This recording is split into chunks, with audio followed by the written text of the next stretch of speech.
हमारी कहानी का मेन हीरो है स्ट्रॉन्गेस्ट सेज। इसने ह्यूमैनिटी को बचाया था मॉन्स्टर्स से और उनके राजा से, लेकिन वो अपना सारा का सारा मैना यूज कर लेता है, वो बहुत ज्यादा एग्जॉस्ट हो जाता है और उसके बाद लड़ाई के बाद वो मर जाता है। लेकिन अच्छी बात ये है कि ये उसकी जिंदगी का अंत नहीं होता है। उसके बाद वो दोबारा से पैदा होता है 50 साल बाद एक कमजोर से लड़के के शरीर में, और एक मैजिक एकेडमी में एडमिशन लेता है जहां पर वो दोबारा से कोशिश करेगा स्ट्रॉन्गेस्ट बनने की। अब क्या वो ये कर पाएगा? मेरा नाम है डोडो और चलिए देखते हैं। ग्रेट सेज उठता है और उसे यकीन नहीं होता कि वो अभी भी जिंदा है। वो इस चीज को बार बार क्वेश्चन करने लग जाता है कि मैं कहां पर हूं। वो अपने आप को शीशे में देखता है और अपने आप को देखकर हैरान रह जाता है कि ये कौन है। उसके बाद वहां पर एक नर्स आती है जो कि डॉक्टर के साथ होती है और वो उसे कुसनागी के नाम से बुलाती है, जिससे वो और ज्यादा कंफ्यूज हो जाता है कि कुसनागी कौन है। अब डॉक्टर उसे वहां पर लेटने के लिए कहते हैं, उसके बैंडेजेस को हटाते हैं और देखते हैं, और डॉक्टर भी सरप्राइज था कि इसकी सारी चोट ठीक हो गई हैं। और डॉक्टर को याद होता है कि वो बहुत ही हॉरिफिक शेप में था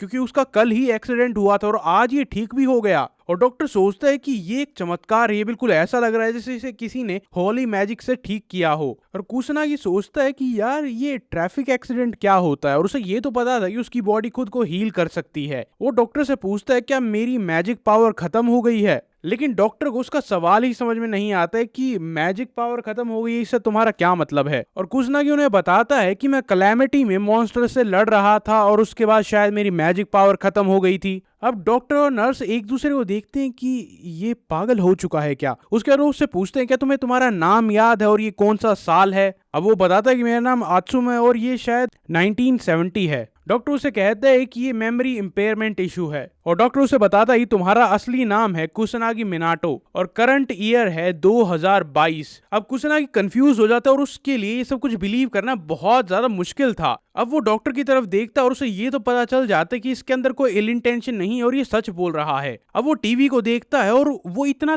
थिन कैसे है और उसमें इतनी क्लियर इमेज कैसे है। उसके बाद वो कैलेंडर को देखता है और वहां पर 2022 था। उसके बाद वो देखता है कि नर्स के हाथ में एक बहुत ही थिन सी कोई चीज है जिसपे स्क्रीन है, और फिर वो सोचने लग जाता है क्या मैं सच में फ्यूचर में पहुंच चुका हूं। और उसके बाद डॉक्टर उस कैलेमिटी के बारे में बात करता है जिसके बारे में कुसनागी बता रहा था, और वो बताता है कि वो कैलेमिटी 50 साल पहले हुई थी और उसके बाद से कभी नहीं हुई है। और कुसनागी को इस बात पर यकीन नहीं होता और वो डॉक्टर से पूछता है कि सारे मॉन्स्टर्स का क्या हुआ। डॉक्टर रिवील करता है कि ये एक पीसफुल एरा है और बेयरली कुछ मॉन्स्टर बचे हुए हैं। और तब कुसनागी को पता चलता है कि वर्ल्ड ने फाइनली पीस को अचीव कर लिया है, और तब उसे थोड़ी सी शांति मिलती है। जिस चीज के लिए वो लड़ रहा था, जिस चीज के लिए उसने अपनी जिंदगी दांव पर लगा दी थी, वो चीज फाइनली हो गई थी। और तो डॉक्टर उसे ये भी बताता है कि आत्सुमो जिस इंसान के बारे में तुम बात कर रहे हो, ग्रेट सेज, वो 50 साल पहले डीमन मॉन्स्टर्स के किंग से लड़ते हुए मारा गया था। उसे एक हीरो माना जाता है जिसने अपने आप को सेक्रीफाइस कर दिया था दुनिया को बचाने के लिए। अब डॉक्टर तो इस बात पर यकीन नहीं करता है कि ये आत्सुमो है, लेकिन कुसनागी को लगता है कि शायद मैं 50 साल पहले मारा गया था और उसके बाद सीधा मैं फ्यूचर में इस बॉडी में रीइंकारनेट हुआ हूं। और उसे समझ में नहीं आता है कि ये कैसे हुआ है, क्यों हुआ है। लेकिन एक हफ्ते तक वो हॉस्पिटल में रहता है, उसके बाद वो डिस्चार्ज होने के बाद अपने रूम में आता है और वो थोड़ा सा उदास हो जाता है क्योंकि कुसनागी की लाइफ बहुत ज्यादा बेकार थी। उसके पेरेंट्स तब मर गए थे जब वो छोटा सा बच्चा था। उसके फॉस्टर पेरेंट्स ने भी उसे निकाल दिया था। उसके बाद वो बहुत ही बेकार से बोर्डिंग स्कूल में गया था, और जब से ये सब कुछ हुआ है कुसनागी सर्वाइव कर रहा है अपनी पेरेंट्स के इनहेरिटेंस से। और प्रोटैगनिस्ट ने कभी भी एक रीइंकारनेशन मैजिक के बारे में नहीं सुना था। वो सोचने लग जाते क्या ये रीइंकारनेशन किसी भगवान ने किया है या बस रैंडमली हो गया है। उसके बाद वो अपना मैजिक एकेडमी का कार्ड देखता है और वो सोचता है कि यार मेरे टाइम पर कोई मैजिक एकेडमी नहीं होती थी, और उसे ये चीज बहुत ज्यादा इंटरेस्टिंग लगती है। और तभी उसका फोन रिंग करने लग जाता है। अब वो सोचते हैं कि आखिरकार ये है क्या, और वहां पर एक इंसान का नाम लिखा आ रहा था, टेडानो। अब उसे यही समझ में नहीं आता कि इस चीज के साथ करना क्या है, इसीलिए वो उसे फेंक देता है कि बाद में देखूंगा। वो बजता रहता है और लास्ट में एक मैसेज आता है जिसमें लिखा हुआ था, मैंने सुना था कि तुम हॉस्पिटल से डिस्चार्ज हो चुके हो, जल्दी से स्कूल में आओ, मेरे पैसे खत्म हो रहे हैं।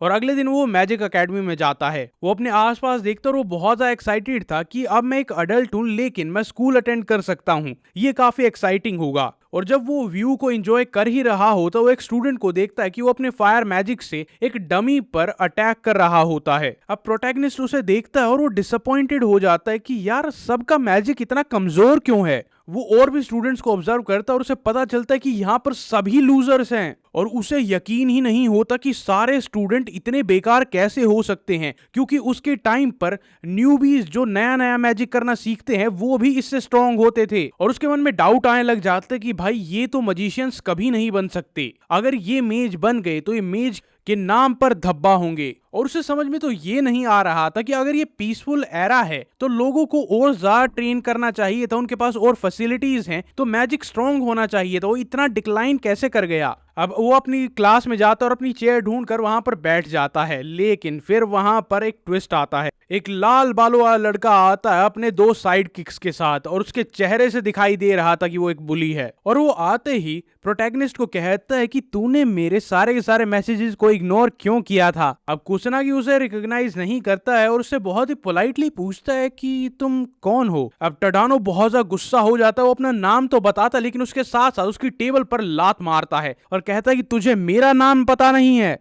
वो कुसनागी को एक वीक कहता है और उसके साथ साथ उसे ट्रैश कहने लग जाता है, लेकिन कुसनागी उसे ज्यादा सीरियसली लेता ही नहीं है। और अचानक से उसे याद आता है कि अच्छा तो तुम वही हो जो मुझे वो फोन कर रहे थे, और वो अज्यूम कर लेता है कि टडानो उसका दोस्त है। अब टडानो अपना हाथ आगे करता है और वो कहता है, मतलब कहता नहीं, उसका इशारा ये था कि मुझे पैसे दे, लेकिन कुसनागी को लगता है कि वो उसका दोस्त है इसीलिए वो पैशनेटली उसका हाथ पकड़ता है और हाथ मिलाने लग जाता है। लेकिन कुसनागी कहता है कि अबे सुअर, मैं तेरा दोस्त नहीं हूं, और उसका कॉलर पकड़ लेता है, कहता है कि मुझे पैसे दे, क्योंकि उसे ये यकीन था कि कुसनागी के पास बहुत सारे पैसे बचे हुए हैं, उसके माँ बाप उसके लिए बहुत सारे पैसे छोड़कर गए थे। और अब हमारे हीरो को समझ में आता है कि यहाँ पर क्या चल रहा है। उसका पास्ट सेल्फ जिसकी बॉडी में वो रीइंकार्नेट हुआ है वो बुली होता रहता था। अब टडानो वहां पर उसका मुक्का मारकर उसे बेहोश करने की तैयारी में होता है जब वहां पर एक बहुत ही क्यूट लड़की आती है, वो उन दोनों को रुकने के लिए कहती है, जिसकी वजह से टडानो शांत हो जाता है, लेकिन जाते जाते उसे कह कर जाता है कि मुझे पैसे चाहिए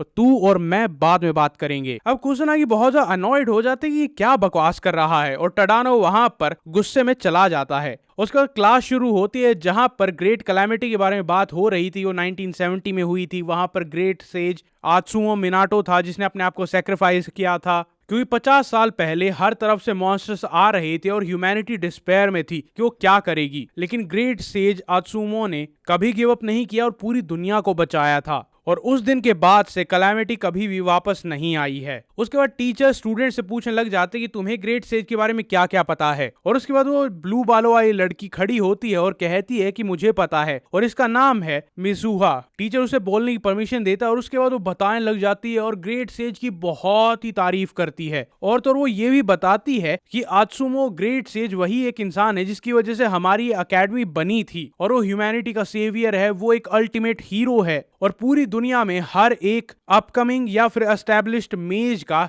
आइडल है। अब टीचर कहते कि तुमने बिल्कुल सही कहा, और उसके बाद वो ग्रेट सेज की और तारीफ करता है कि उसने पहली कैलामिटी को सरवाइव किया था और वो पहला इंसान था जिसने मैजिक करना सीखा था। इस एकेडमी को बनाया गया था ताकि उस जैसे और मेजेस बन सके। और उसके बाद वो कहते कि ग्रेट सेज के बारे में और ज्यादा पढ़ो और अपने आने वाले टेस्ट के लिए प्रिपेयर करो। और ये सुनकर कुसनागी बहुत ज्यादा शाय फील कर रहा था, क्योंकि उसने कभी भी ये एक्सपेक्ट नहीं किया था कि उसे अपनी ही इतनी तारीफ सुनने को मिलेगी। और वो सोचता कि यार मैंने एकेडमी ज्वाइन क्यों की, अगर ये रोज होगा तो मैं बर्दाश्त नहीं कर पाऊंगा। और फिर उसे याद आता है जो डॉक्टर ने कहा था कि 50 साल यहाँ पर बिल्कुल पीस रही है, जिसकी वजह से लोगों का मैजिक बहुत ज्यादा वीक हो गया है। वो खिड़की के बाहर देखने लग जाता है और वो अपनी लाइफ को एंजॉय करता है, क्योंकि फाइनली उसे पीसफुल टाइम्स देखने का मौका मिल रहा है। टीचर फाइनली क्लास को खत्म करता है और कहते हैं कि आई होप तुम सब तैयार हो मैजिक असेसमेंट टेस्ट के लिए, जो कि कल होगा। अब टडानो दोबारा से उसके पास आता और कहता है कि क्यों बे लूजर, तूने सुना टीचर ने क्या कहा था? मुझे बहुत मजा आएगा कल जब तेरी डॉग शिट वो परफॉर्मेंस देखने को मिलेगी, जब तेरा मैजिक बिल्कुल टट्टी जैसा होगा। और कुसनागी उसकी बातों को इग्नोर करके उसके चेहरे की तरफ देखकर सोचता है कि यार ये भौंकना कब बंद करेगा। अब कुसनागी वहां से जाने लगता है और टडानो पॉइंट आउट करता है कि तेरे पेरेंट्स के पास भी कोई मैजिक नहीं था।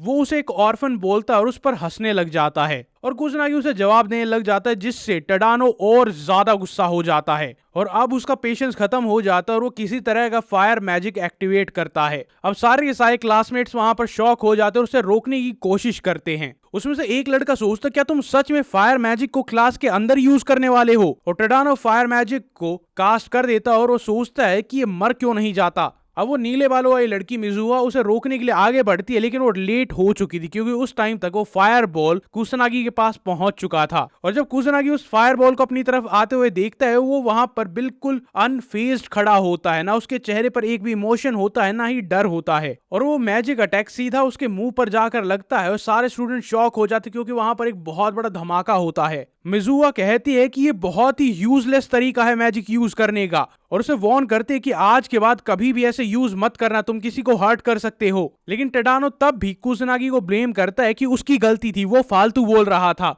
और तब भी वो अपनी मिस्टेक को एक्सेप्ट नहीं कर रहा होता है। अब सारे के सारे स्टूडेंट्स बहुत ज्यादा कंसर्न्ड होते हैं कि कुसनागी को क्या हुआ होगा, वो बहुत ज्यादा इंजर्ड होगा, लेकिन जब वहां से धुआं हटता है तो वहां पर वो बिल्कुल अनहार्म्ड खड़ा था, वो अपनी जगह से 1 इंच भी नहीं हिला था। ये देखकर सारे स्टूडेंट्स हैरान थे कि ऐसा कैसे हो सकता है, और सबसे ज्यादा हैरान था टेडानो, जो सोचता है कि मैंने अपनी पूरी ताकत लगाकर वो अटैक किया था। और प्रोटैगनिस्ट सोच रहा था कि यार मैं ऐसे लेवल 1 मैजिक को तो बिना कोई स्पेल के, बिना किसी चैंट के अपने आप को डिफेंड कर सकता हूँ, मेरा बैरियर हर एक लेवल 1 मैजिक को अपने आप ही रोक लेगा, मुझे कुछ करने की भी जरूरत नहीं है। अब कुसनागी ने सारी चीजों को इसलिए बर्दाश्त किया था जो भी वो बोल रहा था क्योंकि उसे लग रहा था कि एक बच्चा है, लेकिन अब कुसनागी को ये यकीन हो गया था कि इसे पनिशमेंट तो मिलनी चाहिए। कुसनागी के चेहरे पर एक कोल्ड एक्सप्रेशन आता है और अब वो धीरे धीरे टेडानो की तरफ जाता है, और अब वो सारे के सारे बुली बहुत ज्यादा घबरा जाते हैं कि हो क्या रहा है, इसके एक्सप्रेशन ऐसे कैसे हो सकते हैं, ये एक लूजर होता था। और अब कुसनागी अपना मैजिक अनलीश करता है और सारे के सारे स्टूडेंट्स वहां पर फ्रीज हो जाते क्योंकि वो पावर इतनी ज्यादा ओवरवेलमिंग थी, और सब लोगों के मन में बस एक ही सवाल चल रहा होता है कि ये हो क्या रहा है। कुसनागी धीरे धीरे टेडानो की तरफ जाता है और उसका हाथ उसके चेहरे की तरफ जाता है। टेडानो वहां पर जमीन पर गिर जाता है और वो ऑलमोस्ट अपनी पैंट को गीली कर देता है, लेकिन तभी वहां पर टीचर बीच में इंटरफेयर कर देता है। वो दरवाजा खोलता और कहता है कि ये किस तरह की आवाज थी, और सवाल पूछते हैं कि क्या कोई यहाँ पर मैजिक यूज कर रहा है। और कुसनागी एक ब्राइट स्माइल के साथ कहते हैं कि अरे नहीं सर, यहाँ पर सब कुछ ठीक है, यहाँ पर कोई मैजिक यूज नहीं कर रहा है, और कहता है कि शायद बाहर से मैजिक आया होगा या बाहर कोई यूज कर रहा होगा। टीचर आसपास देखता है और सोचता है कि नहीं, यहाँ तो मैजिक यूज नहीं हुआ है, और कुसनागी कहता है कि हाँ हो सकता है हमारे डिपार्टमेंट से बाहर कोई मैजिक प्रैक्टिस कर रहा हो। लेकिन टीचर कहता है कि यहाँ पर ये स्मोक किस तरह का, और कुसनागी बिल्कुल फ्लैट फेस के साथ उन्हें कहता है कि बाहर से आया है। और कुसनागी के चेहरे के एक्सप्रेशन देखकर वो टीचर बिलीव भी कर लेता और कहता है कि सब लोग अपनी अपनी सीट पर बैठ जाओ, मैं बाद में इन्वेस्टिगेट करूंगा कि ये धुआं कहां से आया है। अब कुसनागी फेक स्माइल के साथ उन्हें बाय कहता और डिसाइड करता है कि वो फेक एविडेंस क्रिएट करेगा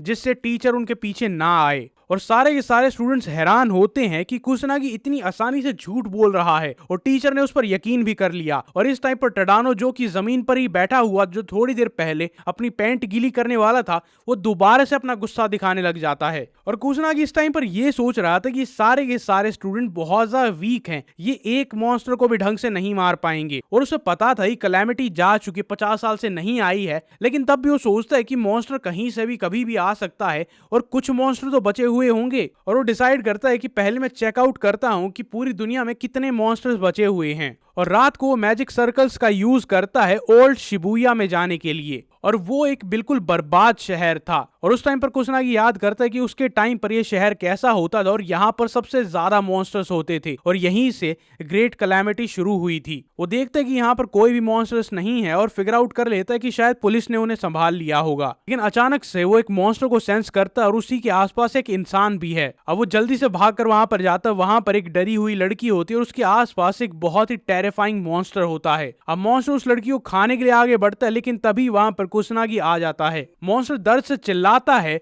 और कुसनागी के एक ही अटैक से बर्बाद हो जाता है और मिट्टी में मिल जाता है। और प्रोटैगनिस्ट नोटिस करता है कि इस लड़की की शर्ट पर एक पुलिस बैज है, और उसे पता चल जाता है कि ये मजिशियन पुलिस फोर्स से है, और उसे एडवाइस देता है कि अगली बार बहुत ही ज्यादा ध्यान से रहना। वो उसे थैंक यू बोलती है, लेकिन वो वहां से सर्कल्स को समन करता और दफा हो जाता है। वो सोचती है कि यार ये कौन था, ये ग्रेट मजिशियन था, इसने एक ही बार में मॉन्स्टर को खत्म कर दिया। लेकिन ये भी सोचती है कि बिना चैंटिंग के उसने मॉन्स्टर को कैसे हराया, बिना चैंटिंग के उसने मैजिक कैसे यूज किया। और कुसनागी जाते वक्त सोचता है कि ये अच्छी बात थी कि मेरा चेहरा ढका हुआ था, मैं अभी अभी रीइंकारनेट हुआ हूं, मुझे ज्यादा टेंशन की जरूरत नहीं है। लेकिन उसके दिमाग में एक सवाल चल रहा था कि आखिरकार पुलिस ऑफिसर इतनी ज्यादा वीक कैसे हो सकती है कि वो एक सबसे कमजोर मॉन्स्टर के सामने ऐसे कांप रही हो। और उसे ये लगता है कि पुलिस भी अकेले मॉन्स्टर्स को नहीं हरा पाएगी, और वो इस कंक्लूजन पर पहुंचता है कि यहाँ पर हर एक इंसान कमजोर हो गया है, स्टूडेंट, पुलिस, मजिशियन, सब लोग। लेकिन वो स्माइल करता है और सोचता है कि ह्यूमैनिटी को एक और बार मेरी पावर्स की जरूरत है। वो आगे बढ़ता है और डिसाइड करता है कि वो एरिया में सारे के सारे मॉन्स्टर्स को खत्म कर देगा। अगला दिन आता है और प्रोफेसर उनसे पूछता है क्या तुम लोग तैयार हो मैजिक असेसमेंट टेस्ट के लिए, और कहता है कि अपने दोनों एट्रीब्यूट्स को बहुत अच्छे से मेजर करना, क्योंकि ये बहुत ज्यादा जरूरी है अगर तुम आगे जाकर एक मेज बनना चाहती हो। लेकिन कुसनागी उसे देखकर हैरान था कि ये किस तरह का टेस्ट है और क्या उसकी पावर्स को बिना डिवाइस के मेजर नहीं किया जा सकता। और वो सोचता है कि स्टूडेंट्स के लिए जरूरी हो सकता है, लेकिन एक टीचर को मैजिक परसेप्शन के बारे में नहीं पता, जबकि मैजिक परसेप्शन पूरे पूरे मैजिक का बेसिस होता है। मिजुआ आगे आती है और कुसनागी से पूछती है क्या ये सही टाइम है, और लोग उन्हें बात करते हुए देखते हैं और रूमर्स बनाने लग जाते हैं और सोचते हैं कि ये लड़की इस लूजर से बात क्यों कर रही है। और वो बताती है कि मैं सेकंड डॉटर हूँ नोबल हाउस मिजुहा युइका। कुसनागी को समझ नहीं आता है कि नोबल मैजिक हाउस क्या होता है, और मिजुआ उसे समझाती है कि लीडिंग 4 मैजिक हाउसेस हैं जो कि नोबल्स माने जाते हैं क्योंकि वो बहुत स्ट्रांग होते हैं। अब कुसनागी उसे रिकॉग्नाइज नहीं करता है और उसे याद आता है कि उसके टाइम पर कोई नोबल फैमिलीज नहीं होती थी। वो उसके मैजिक को चेक करता है और वो सोचता है कि यार इसका मैजिक इतना कमजोर है और तब भी ये इतना ब्रैग कर रही है कि हम पावरफुल नोबल फैमिलीज हैं, हमारा मैजिक बहुत पावरफुल होता है।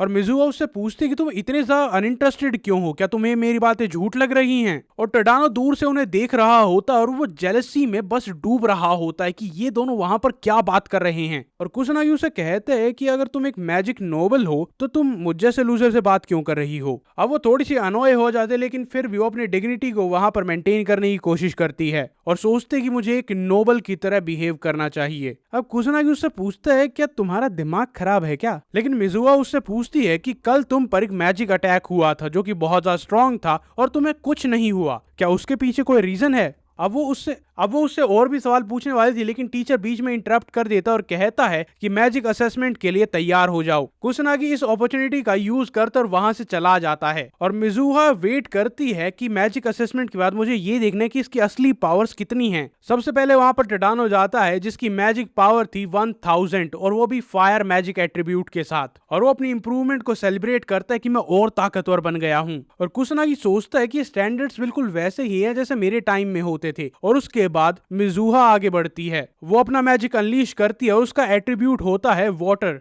और उसकी मैजिक पावर है 2000। और सब लोग सरप्राइज होते और टीचर तारीफ करता है मिजुहा और टडानो की, क्योंकि वो दोनों ही बहुत ज्यादा स्ट्रांग हैं और उनकी तारीफ करते हुए कहते हैं कि तुम बहुत ही कमाल की मेज बनोगे। अब स्टूडेंट भी उनकी तारीफ करने लग जाते, लेकिन कुसनागी बहुत ज्यादा डिसअपॉइंटेड होता है कि ये तुम्हारे टॉप स्टूडेंट्स हैं कि 2000 मैजिक पावर एक एमेच्योर लेवल से भी नीचे है। मिजुआ वहां पर बहुत ज्यादा स्मग स्माइल के साथ उसे देख रही होती है, वो सोच रही होती है अब तुम्हें पता चला नोबल फैमिली की मैजिक पावर क्या होती है। और कुसनागी सोचता है कि यार ये मुझे ऐसे क्यों देख रही है। उसके बाद टीचर कुसनागी को बुलाता है। जब वो वहां पर जा रहा होता है तो स्टूडेंट्स आपस में बात करते हैं कि यार तुमने लास्ट टाइम देखा था कि इसकी मैजिक पावर कितनी थी, पढ़ाई में ये नंबर 1 था लेकिन मैजिक पावर में ये लास्ट आया था। और टडानो जो कि ये सोच रहा था कि कुसनागी के पास 0 मैजिक टैलेंट है, वो भी उसे देखने के लिए बहुत ज्यादा एक्साइटेड था कि अब ये जाएगा अपने आप को एम्बैरेस करेगा। मिजुआ ये देखना चाहती थी कि आखिरकार ये कितनी मैजिक पावर छुपा कर रख रहा है, लेकिन तभी उसके मन में डाउट था कि ये मुझे तो सर पास नहीं कर पाएगा। और कुसनागी को याद आता है कि यार मैं अपनी पास्ट लाइफ में बहुत ज्यादा स्टैंड आउट करता था, मैं अपनी सारी पावर दिखा देता था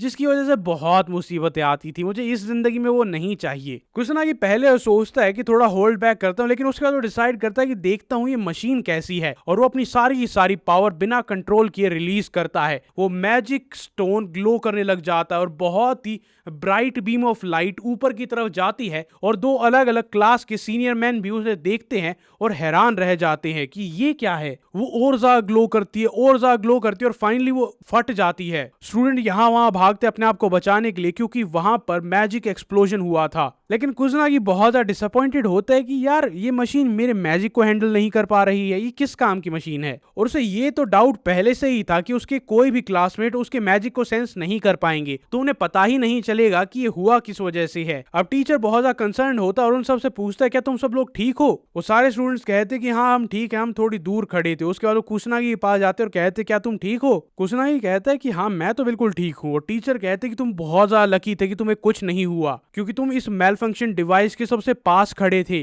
और अब टीचर थोड़ी चिंता में होता है क्योंकि वो उसके मैजिक और उसके एट्रीब्यूट को काउंट नहीं कर सकता है। और कुसनागी पूछता है कि तो आप इतने टेंशन में क्यों हैं, और वो कहते हैं कि मैं सोच रहा था कि स्टूडेंट्स को उनके मैजिक पावर के हिसाब से डिस्ट्रीब्यूट कर दिया जाए प्रैक्टिकल असेसमेंट टेस्ट के लिए, लेकिन वो असेसमेंट रिजल्ट के बिना डिसाइड नहीं कर सकते हैं। फिर टीचर सोचते हैं कि कुसनागी को किसी स्ट्रॉन्ग स्टूडेंट के साथ पेयर कर देते हैं और वो कहते हैं कि टडानो तुम कुसनागी को अपनी टीम में ले लो, और टडानो बहुत ही खुशी खुशी कहता है कि हाँ क्यों नहीं, क्योंकि उसे एक नई अपॉर्चुनिटी मिल गई थी कुसनागी को बुली करने की। और टीचर बहुत ज्यादा खुश होता है कि अच्छा तुम मान गए, अब कोई दिक्कत नहीं होगी। अब टडानो उसके पास आता है और कहता है कि मैं वेट कर रहा हूँ कि कब कॉम्बैट क्लास आएगी और कब तुम मेरी टीम में आओगे। और इसके बाद वो ओल्ड शिबुया में पहुंच जाते हैं जहां पर उनकी कॉम्बैट क्लास होगी, और टीचर बताते कि यहाँ पर अब भी कुछ मॉन्स्टर्स बचे हुए हैं, और ये वही शहर है जो कि ग्रेट कैलामिटी की वजह से डिस्ट्रॉय हो गया था। और मजिशियंस और पुलिस यहाँ पर रेगुलरली आते रहते हैं इन मॉन्स्टर्स से लड़ने के लिए जो कि यहाँ पर रहते हैं, और जो एकेडमी के स्टूडेंट्स हैं उन्हें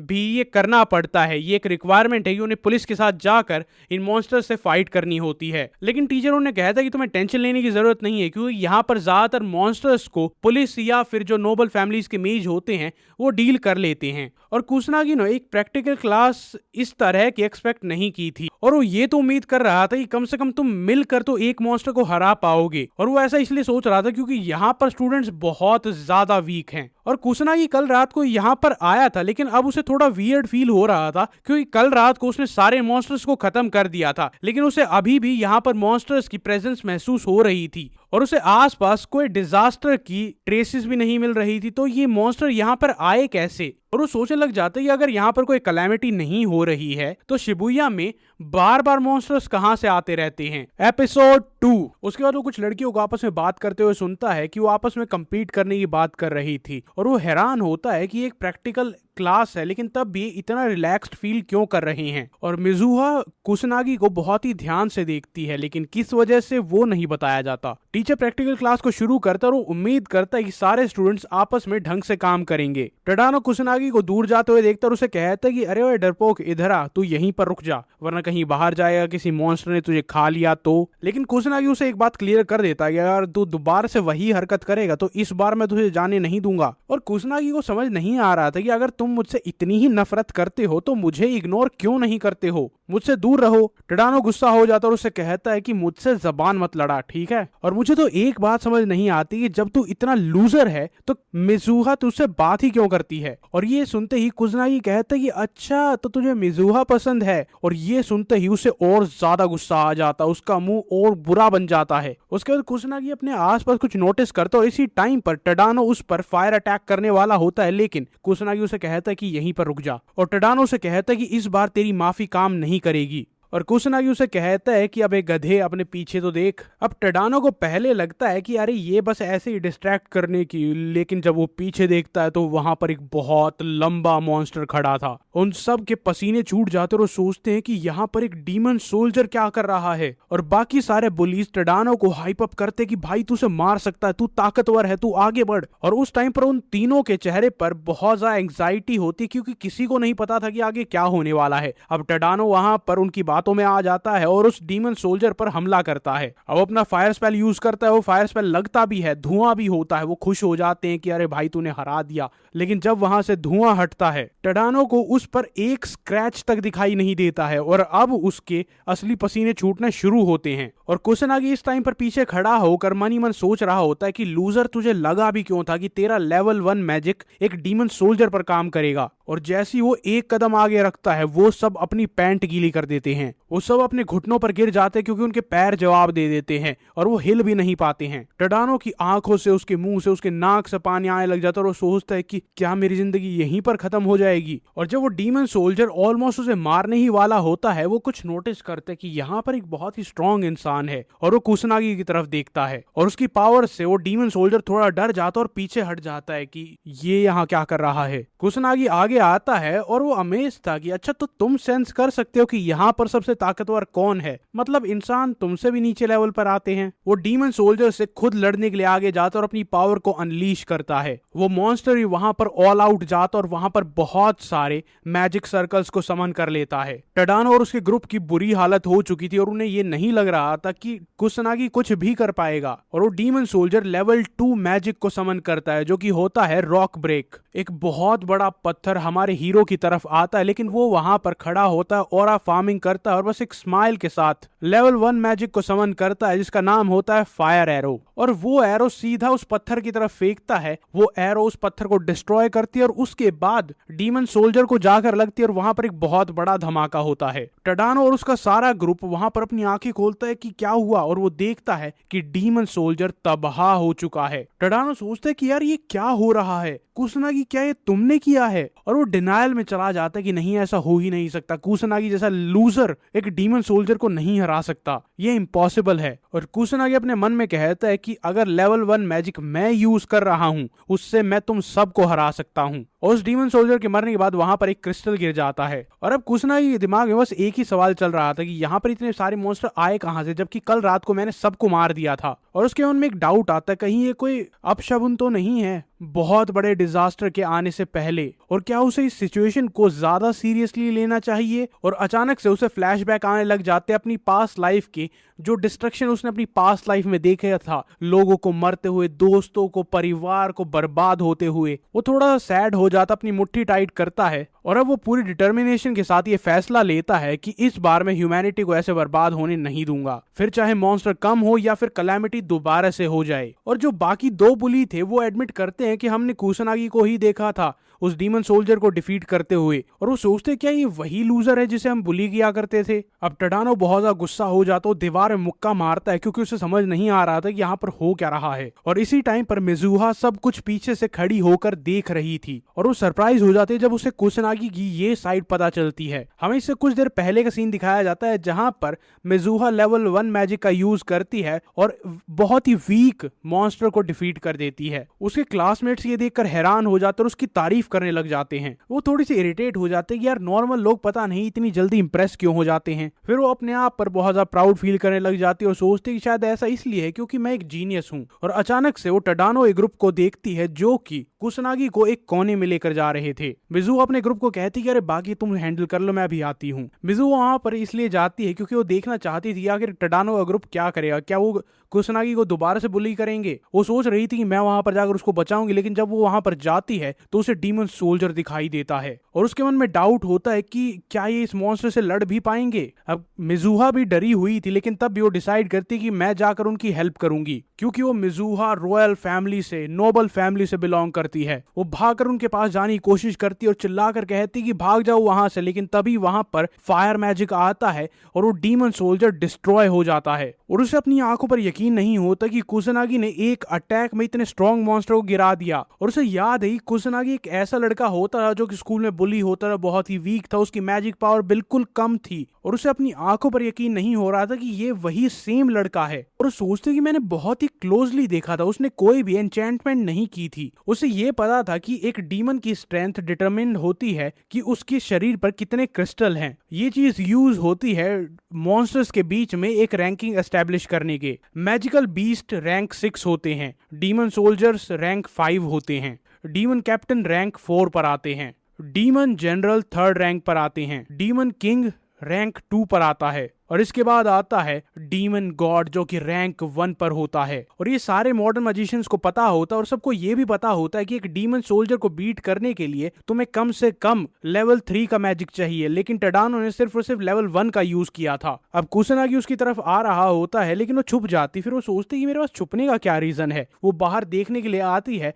और कुसनागी उसे नोटिस कर लेता और कहता है कि तुम यहाँ क्या कर रही हो, ऐसे ताका झाकी करने अच्छी बात नहीं होती। वो थोड़ी सी एम्बेरस हो जाती और कहती कि तुम्हें कैसे कैसे पता चला कि मैं यहाँ पर थी। और कुसुनागी कहता है कि अगर मैं तुम्हारे मैजिक को डिटेक्ट भी ना कर पाऊं तो ये अपने आप को मेज कहने पर शर्म आएगी। और मिजुआ कंफ्यूज हो जाती है कि इसका क्या मतलब हुआ, और कुसुनागी बहुत ज्यादा डिसअपॉइंट हो जाता है कि यार ये मैजिक सेंस नहीं कर सकते, ये अपने आप को मेज क्यों बुलाते हैं। अब कुसुनागी आगे चलने लग जाता है और उसकी किसी बात का जवाब नहीं देता, उसके पीछे जाने की कोशिश करती है, वो दूसरी गली में मुड़ जाता है और जब वो वहां पर पहुंचती है तो वहां पर कोई नहीं था। और इस टाइम पर कुसुनागी जंप करके एक बिल्डिंग पर चला गया था, उसे नीचे देखता और बहुत ज्यादा इरिटेट हो जाता है, यार ये बार बार मुझे ही ढूंढ रही है। फिर कुसुनागी डिसाइड करता है कि देखते हैं कि यहाँ पर कितने मॉन्स्टर्स हैं। वो अपने आसपास चेक करता है और सेंस करता है कि यहाँ पर कोई भी डीमन सोल्जर नहीं है, लेकिन उससे वीकर मॉन्स्टर्स बहुत सारे हैं। और जब उसने टडानो की वीक परफॉर्मेंस देखी थी कि वो एक मॉन्स्टर को नहीं मार पा रहा था, फिर उसे डाउट होने लग जाता है कि यार अगर ये नहीं कर पा रहा है तो बाकी स्टूडेंट भी नहीं कर पाएंगे। और इसीलिए वो डिसाइड करता है कि थोड़े बहुत मॉन्स्टर्स को मैं ही मार देता हूं ताकि इनका काम आसान हो जाए।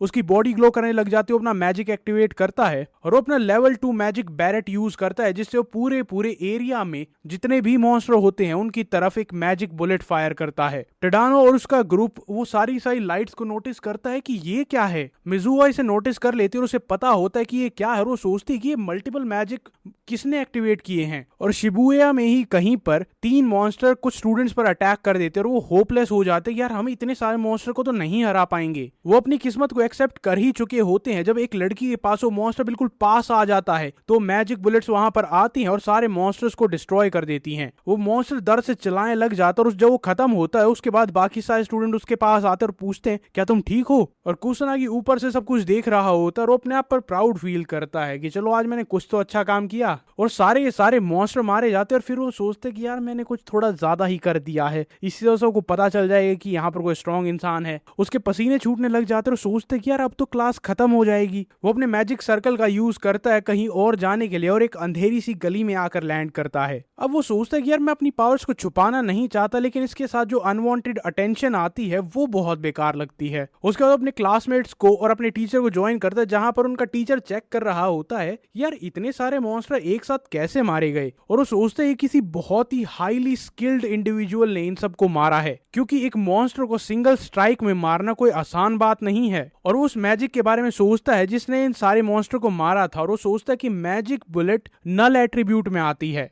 और वो भी इतना हैरान होता है, कहता है कि मैंने आज से पहले ऐसी चीज कभी नहीं देखी। और वो ये एडमिट करता है कि अगर ये मैजिक बुलेट्स यहाँ पर नहीं आती तो यहाँ पर सिचुएशन बहुत ज्यादा खराब हो जाती। और वैसे भी 2 बुलेट्स को फायर करना भी इंप्रेसिव होता है, इसने तो 6-8 बुलेट्स फायर की थी और ये कोई एवरेज स्टूडेंट तो यूज नहीं कर सकता है। अब स्टूडेंट वहां पर बहुत ज्यादा फ्रस्ट्रेट हो जाते कि आपने कहा था कि प्रैक्टिकल एग्जाम है, हमें इतने सारे मॉन्स्टर्स को फेस करना क्यों पड़ रहा है। और टीचर कहता है कि मुझे भी नहीं पता था, मुझे लगा था कि पुलिस ने इसे क्लियर कर दिया होगा और इसीलिए वो उनसे माफी मांगने लग जाता है। वो जेन्युइनली अपोलोजाइज करते हैं कि मेरी वजह से तुम्हारी सारी की सारी क्लास खतरे में पड़ गई थी। लेकिन उसके बाद जो लड़की बाल बची थी वो पूछती है कि क्या कोई स्पेशल इंसान यहाँ पर हमें बचाने के लिए आया था। और टीचर कहते हैं कि पता नहीं, क्योंकि ये कोई ऑफिशियल मेज या फिर पुलिस तो नहीं थी, तो ये मोस्टली कोई इलीगल मजिशियन हो सकता है। और वो अपने मन में इस सेवियर को थैंक यू बोलते हैं। कुसुनागी इन सारी बातों को सुनता है और वो स्माइल कर रहा होता है कि चलो ये सारे लोग एटलीस्ट थैंकफुल तो हैं कि किसी ने उनकी मदद की। और वो देखता है कुछ स्टूडेंट डिस्कस कर रहे थे कि आखिरकार वो फ्लाइंग लाइटनिंग चीजें वो क्या थी जिन्होंने मॉन्स्टर को मारा था। और वो बस ग्लैड होता है कि यार चलो सारे लोग ठीक हैं। और उस टाइम पर टडानो उसे देख रहा होता है, बल्कि घूर रहा होता है। और वो पुलिस का पूरा ग्रुप उसे गुस्से में बस सोच रहा होता है कि तुम मिल, एक बार तुझे बताता हूँ, क्योंकि उन्हें अभी भी ये रियलाइज नहीं हो रहा था कि कुसुनागी कितना स्ट्रॉन्ग है। अब मिजुआ वहां पर खड़ी होकर कुसुनागी को देख रही होती है और वो सोचती है कि इसने लेवल 1 मैजिक के साथ एक डीमन सोल्जर को हरा दिया था, तो क्या उन मैजिक बुलेट्स के पीछे भी इसी का हाथ था। लेकिन फिर वो सोचती है कि पहले उसने मैजिक एट्रीब्यूट का यूज किया था, उसके बाद नल एट्रीब्यूट का, और वो डाउट करती है कि एक स्टूडेंट के पास 2 एट्रीब्यूट्स तो नहीं हो सकते। उसके बाद थोड़ी सी शांत हो जाती है, अरे नहीं मैं ऐसी ओवर थिंक कर रही थी, किसी भी इंसान के पास 2 एट्रीब्यूट थोड़ी हो सकते हैं। लेकिन उसे अभी भी ये समझ नहीं आया था कि उसने लेवल 1 मैजिक के साथ एक डीमन सोल्जर को कैसे हराया था। और इसी टाइम पर टडानो का ग्रुप भी ये बात कर रहा था कि उन मैजिक बुलेट्स के पीछे भी कुसनागी का हाथ होगा, लेकिन टडानो को यकीन नहीं होता कि अरे वो लूजर है, एक बार तुक्का लग गया, इसका मतलब ये नहीं है कि वो बहुत बड़ी तोप है, वो कुछ ना कुछ जरूर छुपा रहा है। और इस बात से उसके दोस्त भी अग्री करने लग जाते हैं और अब वो गुस्से में कहता है कि मैं उसे फोर्स करूंगा, मैं उसे मजबूर करूंगा कि वो अपना सीक्रेट रिवील करे। अब स्कूल के बाद कुसनागी अपने घर पर जा रहा होता है, लेकिन वहां पर एक बहुत बड़ा ग्रुप आ जाता है बुलीज का, और टडानो वहां पर आता है और उसका चेहरा बिल्कुल गुस्से से भरा हुआ था और वो कहता कि मैं तेरा ही वेट कर रहा था। लेकिन कुसनागी इरिटेट हो जाता और कहता है कि अबे यार दफा हो जा, जितना तू परसिस्टेंट है मुझे मारने में उतना मैजिक सीखने में यूज कर, तो शायद तू डेवलप कर पाएगा। और टडानो कहता है कि तू मुझे बोल रहा है,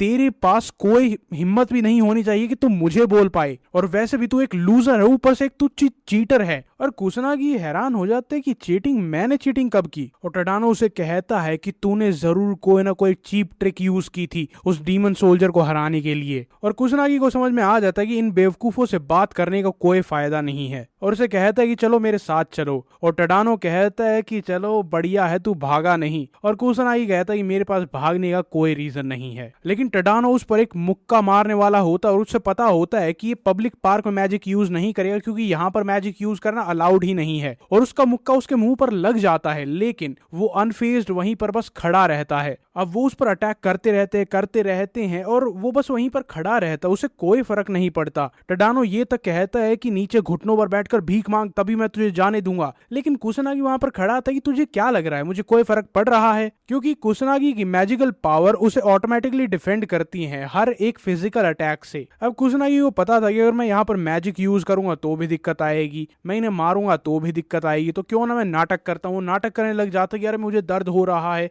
और तभी वहां पर कोई इंसान आता और कहता है कि तुम उस पर अटैक क्यों कर रहे हो? सारे पुलिस पीछे मुड़कर देखते हैं और ये मिजुहा थी। अब मिजुहा को देखते ही टडानो थोड़ा सा एम्बैरेस हो जाता है, क्योंकि वो उसे पसंद करता है, इसीलिए कहता है कि अरे कुछ नहीं, हम तो बस खेल रहे थे। लेकिन वो इतनी स्मार्ट थी कि वो उसकी बातों में नहीं आती और उसे कहती, उसके मुंह पर कहती है कि तुम एक बुली हो और उसे परेशान कर रहे हो। और मैं बहुत ज्यादा डिसअपॉइंटेड हूं कि मेरा एक क्लासमेट ऐसे सड़क छाप गुंडे की तरह बिहेव कर रहा है, और क्या तुम्हें शर्म नहीं आती है कि तुम ये सब कुछ कर रहे हो? अब टडानो को थोड़ा सा वियर्ड फील होता है कि मैं इसे पसंद करता हूं, लेकिन अब मैं क्या बोलूं, इसीलिए वो सारा का सारा ब्लेम कुसनागी पर डाल देता है। और अब टडानो को लगता है कि मिजुहा जो एक लड़की जिसे मैं पसंद करता हूं, अब वो मुझसे नफरत करने लगी है, वो भी सिर्फ इस लूजर की वजह से। अब मिजुहा जाती है और कुसनागी का हाथ पकड़कर उसे बाहर ले जाने लगती है कि चलो मेरे साथ। लेकिन टडानो बस एक चीज देखता है कि मिजुहा जाती है और उसका हाथ पकड़ लेती है, और इससे वो जलकर राख हो जाता है और उसका गुस्सा सारी लिमिट्स क्रॉस कर देता है और उसका पेशेंस अब खत्म हो जाता है। उसके दोस्त भी ये नोटिस करते हैं और कहते हैं कि भाई भाग यहाँ से,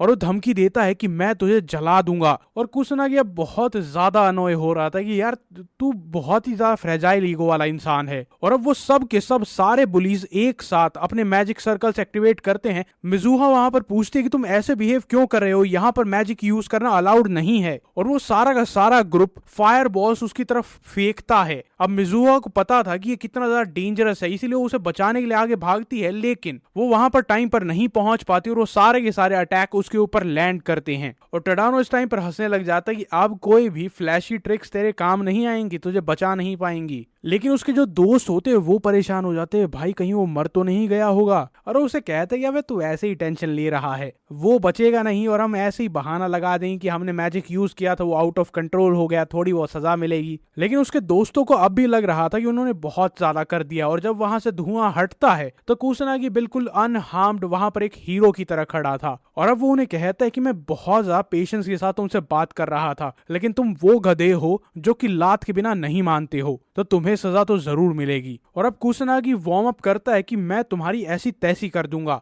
वहां पर टडानो का ग्रुप और मिजुहा दोनों ही देखकर हैरान थे कि इतने पावरफुल अटैक के बाद भी इसे कुछ क्यों नहीं हुआ। और कुसनागी उन्हें कहता है कि जब कोई तीसरा इंसान मिजुहा यहाँ पर थी तो तुम्हें इस चीज में उसे ड्रैग नहीं करना चाहिए था। और उनके मुंह पर कहता है कि तुम आखिरकार अंदर से कितने घटिया हो कि तुम ये कर सकते हो। लेकिन टडानो तब भी स्क्रीम करता है और उन दोनों को ही ब्लेम करता है कि तू और मिजुहा दोनों ही इस चीज के लिए रिस्पॉन्सिबल हो। और उन दोनों को कहता है कि तुमने मेरी बेइज्जती की थी, तुम यही डिजर्व करते हो। और वो एक और मैजिक सर्कल वहां पर एक्टिवेट कर देता है। और कहता कि हम तब तक अटैक करेंगे जब तक कि तू मर नहीं जाता। और कुसनागी वहां पर ज्यादा कुछ नहीं करता, वो एक छोटा सा मैजिक सर्कल समन करता है। अब सारे पुलिस उस पर हंसने लग जाते, कहते ये तेरा मैजिक है, इससे तू हमें हराएगा। और उस पर हंसने के बाद वो सब एक साथ अटैक करते हैं इस उम्मीद में कि इस बार तो वो जरूर मर जाएगा। लेकिन कुसनागी कोई फ्लैशी ट्रिक्स यूज नहीं करता है, वो मैजिक ड्रेन का यूज करता है। उसके छोटे से मैजिक सर्कल्स में से अजीब से ग्रीन टेंटिकल्स निकलते हैं और वो सारे के सारे गैंग को जकड़ लेते हैं और वो घबरा जाते हैं, चिल्लाने लगते हैं, चीखने लगते हैं और धीरे धीरे उनकी एनर्जी कम होती जाती है और वो सोचते कि भाई ये क्या हो रहा है। और देखते ही देखते कुसनागी उनकी सारी की सारी स्ट्रेंथ को निचोड़ देता है और वो वहीं पर बेहोश हो जाते हैं। कुसनागी उनके पास जाता और कहते कि यार तू इतनी बड़ी बड़ी बातें कर रहा था, मुझे लगा था तू 1-2 मिनट तो जरूर टिकेगा। और वो बस अपने मन ही मन उम्मीद करता है कि कम से कम तू इतना बड़ा लूजर तो ना हो, प्लीज इसके बाद तो रिफ्लेक्ट करियो कि तेरी हरकतें कितनी घटिया हैं। और मिजुहा वहां पर कंफ्यूज हो जाते, क्या मैंने अभी अभी मैजिक को देखा, लेकिन इतनी जल्दी इसने इन सारे लोगों को कैसे हराया। अब कुसनागी वहां से जाने लगता है, लेकिन मिजुहा उसे कहती कि अरे रुको, मुझे ये तो बता कर जाओ कि यहाँ पर हुआ क्या था, ये सब बेहोश क्यों हो गए। और मुझे याद है कुछ दिन पहले तक तुम कोई वीक मैजिक भी कास्ट नहीं कर पाते थे और अब तुमने पूरे ग्रुप को हरा दिया है, कैसे। और बहुत ही सस्पिशियसली उससे पूछते हैं कि मुझे ये बताओ कि तुम कौन हो, क्योंकि तुम कुसनागी तो नहीं हो। अब कुसनागी वहां पर वियर्ड आउट हो जाता है कि यार सब लोग इतने सवाल क्यों पूछते हैं, सब मुझे ही परेशान करने में क्यों लगे हैं। अब वो वहां से जाने लगता है और कहता है कि यार कोई और काम करो, ये फालतू के सवाल मुझसे मत पूछो। अब मिजुआ वहां पर थोड़ी सी एम्बेरस हो जाती है क्योंकि उसे रियलाइज होता है कि वो बहुत ज्यादा सवाल पूछ रही थी। वो उसे उसकी जान बचाने के लिए थैंक यू बोलती है और इस टाइम तक कुसनागी जा चुका था।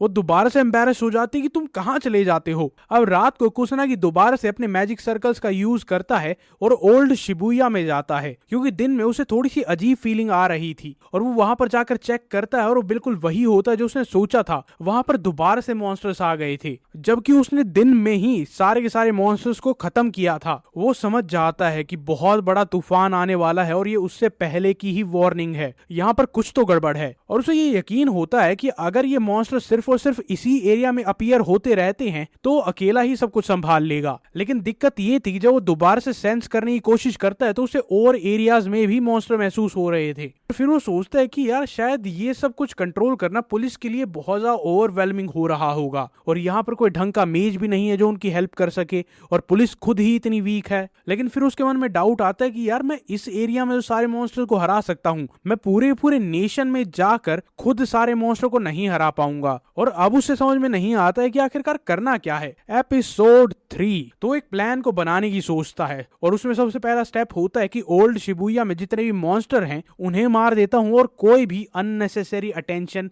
मेरी तरफ ना आए। पहला स्टेप ये है। वो दोबारा से अपनी मैजिक बुलेट्स का यूज करता और मल्टीपल मॉन्स्टर्स को एक साथ खत्म कर देता है। एक आदमी जो कि झूम रहा होता है वो एक डेंजरस एरिया में आ जाता, उसे पता भी नहीं चलता कि उसकी जिंदगी खतरे में है और उसके बिल्कुल पीछे 2 सींग वाला एक मॉन्स्टर उसके पीछे आ रहा होता है। लेकिन प्रोटैगनिस्ट वहां पर आता और उस मॉन्स्टर को बहुत आसानी से खत्म कर देता है। वो आदमी उसे नोटिस कर लेता है लेकिन फिर सोचता है कि अरे यार ऐसा ही सपना आया होगा। और प्रोटैगनिस्ट वहीं पर साइड में छुपा हुआ था और वो बस उम्मीद कर रहा था कि इसने मुझे देखा तो नहीं। वो अपने मैजिक सर्कल का यूज करता और वहां से जंप करके निकल जाता है। अब उसे ये लग रहा था कि उसे किसी ने नहीं देखा, लेकिन दूर से कोई इंसान उसे नोटिस कर लेता और ये सारी चीज वो अपने फोन में रिकॉर्ड कर लेता है। वो आदमी बहुत ही सरप्राइज होता है कि भाई ये वीडियो तो वायरल होगी ही होगी। वो 1 सेकंड नहीं लगाता है और YouTube पर उसे पोस्ट कर देता है। अब अगला दिन आता है और उन तीनों को प्रिंसिपल ऑफिस में बुलाया जाता है जहां पर उनका क्लास टीचरों ने इन्फॉर्म करता है कि हमें ये पता चला है कि कुछ स्टूडेंट्स ने स्कूल के प्रेमिसेस के बाहर मैजिक का यूज किया था और ये बिल्कुल भी एक्सेप्टेबल नहीं है। अगर तुम तीनों में से किसी ने भी मैजिक का यूज किया होगा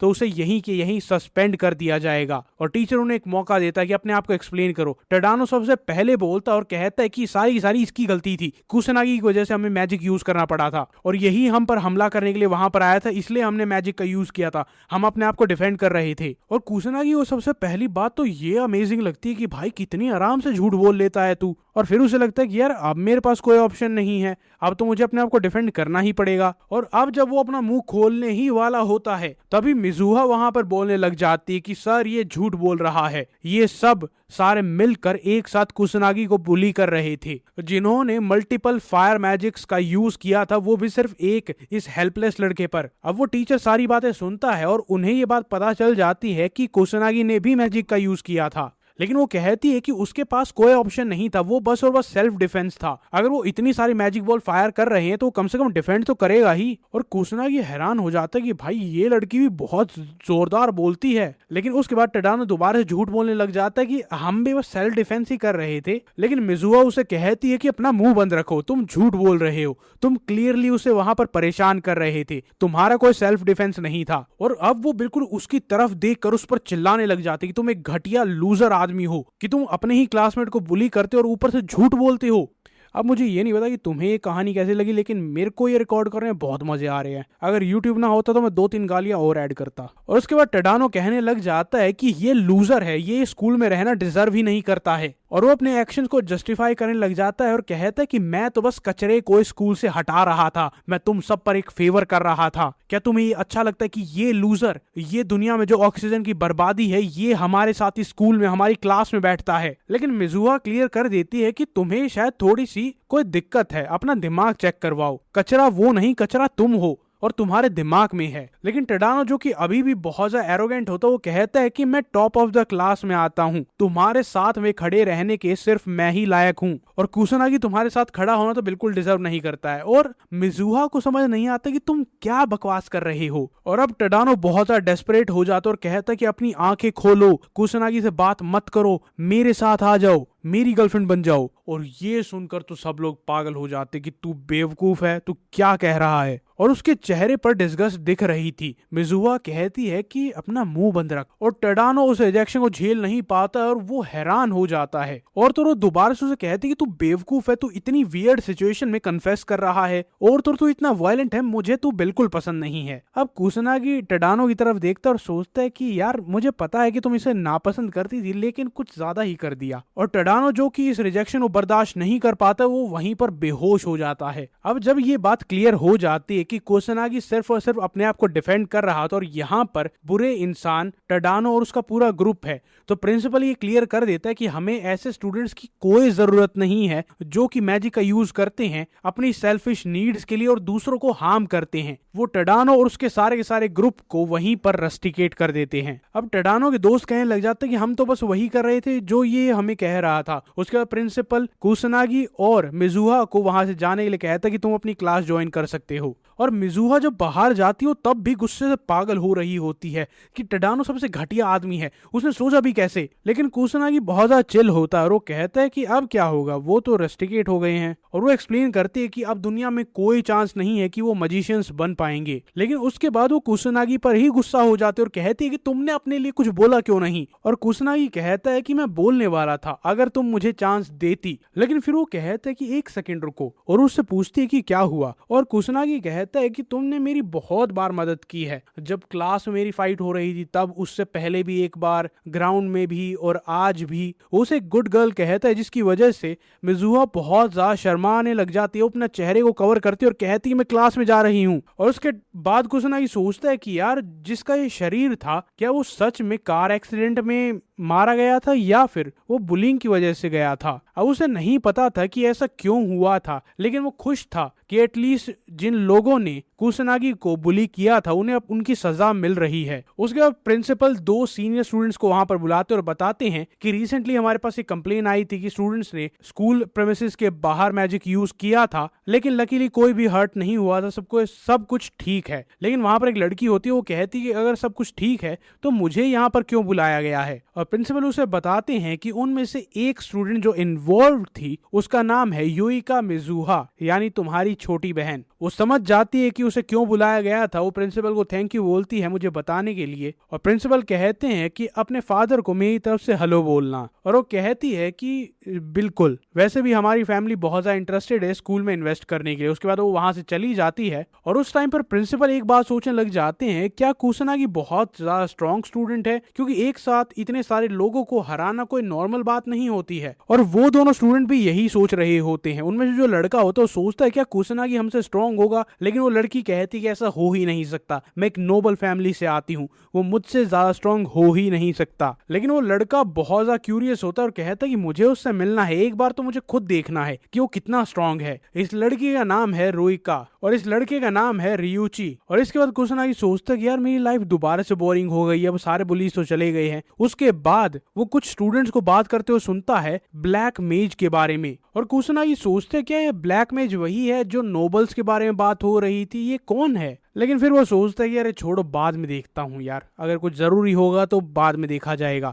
लेकिन तभी वहां पर टीचर आते और उसे कहते हैं कि आ जाओ, जो स्टूडेंट लास्ट टाइम पर अपनी मैजिक असिस्टमेंट टेस्ट को कंप्लीट नहीं कर पाए थे उन्हें अब करने का मौका मिलेगा। मिजुहा भी वहां पर होती है जो कि बहुत ज्यादा खुश होती है क्योंकि अब उसे फाइनली देखने का मौका मिलेगा कि कुसनागी आखिरकार कितनी मैजिक पावर छुपा कर बैठा है। लेकिन सडनली वो देखती है कि उसकी बड़ी बहन भी वहां पर आई हुई है। उसके बाद टीचर अनाउंस करता है कि कुसनागी की बारी है। वो वहां पर जाकर सोचता है कि यार पिछली बार मैंने मशीन को डिस्ट्रॉय कर दिया था, तो इस बार मुझे थोड़ा सा तमीज से काम करना होगा कि दोबारा से मशीन डिस्ट्रॉय ना हो जाए। वो अपने मैजिक को वहां पर निकालने की कोशिश करता है और अचानक से वो जोर जोर से हाफने लग जाता है और बहुत ज्यादा फटीग हो जाता है। अब टीचर उससे पूछते हैं क्या तुम ठीक हो, तुम्हें क्या हुआ है। वो उसे चेक करते रहते हैं और उसके साथ साथ रिजल्ट्स को देखते हैं और सरप्राइजिंगली उसका एट्रीब्यूट नन आता है कि उसका कोई भी मैजिक एट्रीब्यूट है ही नहीं। और उसके बाद वहां पर जितने भी लोग उसे देखने के लिए आए थे वो सब शॉक हो जाते हैं क्योंकि उसका मैजिक लेवल आता है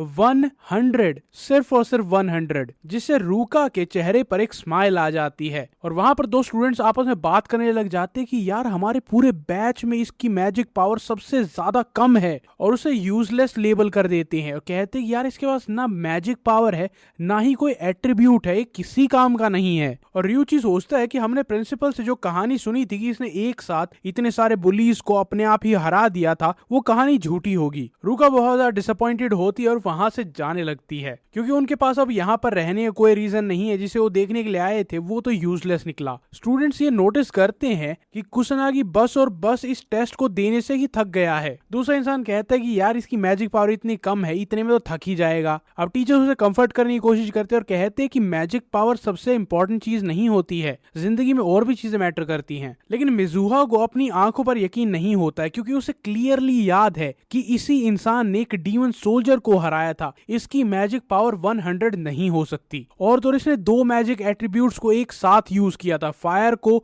और नल एट्रीब्यूट को। और उसके दिमाग में एक ही बात चलने लग जाती है कि आखिरकार ये किस तरह की ट्रिक यूज कर रहा है, क्योंकि उसने ये तरीका कभी नहीं सुना था कि कोई मेज अपनी मैजिक पावर को सप्रेस कर सकता है। प्रोटैगनिस्ट बहुत ज्यादा खुश हो जाता है और इस चीज से बहुत ही सेटिस्फाइड फील करता है कि अब कोई भी मुझे इस तरीके से नहीं देखेगा कि मैं स्ट्रांग हूँ। उसने मैजिक मैनिपुलेशन का यूज किया था जिससे उसने मशीन की रीडिंग्स को ही चेंज कर दिया था। अब वो मिजुहा से मिलता है और उसे पता चलता है कि वो भी वहां पर उसका असेसमेंट टेस्ट देखने के लिए आई थी और वो कहती कि मैं बस क्यूरियस थी कि तुम्हारी मैजिक पावर कितनी होगी। और तभी वहां पर उसकी बड़ी बहन रूका आती है। लेकिन कुसनागी उसे नहीं जानता था और वो दोनों को देखकर कहता है कि तुम दोनों कौन हो। वो अपने आप को और अपने दोस्त को इंट्रोड्यूस करती है। वो लास्ट नेम देखकर समझ जाता है कि इसकी बहन है और उससे पूछता है कि क्या तुम्हें मुझसे कुछ चाहिए। और वो कहती कि मुझे तुम्हारे अंदर 0% इंटरेस्ट है, ना ही मुझे तुमसे कुछ चाहिए है। और उसके बाद सीधा अपनी बहन की तरफ जाती है और मिजुहा थोड़ी सी घबरा जाती है और उसकी बड़ी बहन उसके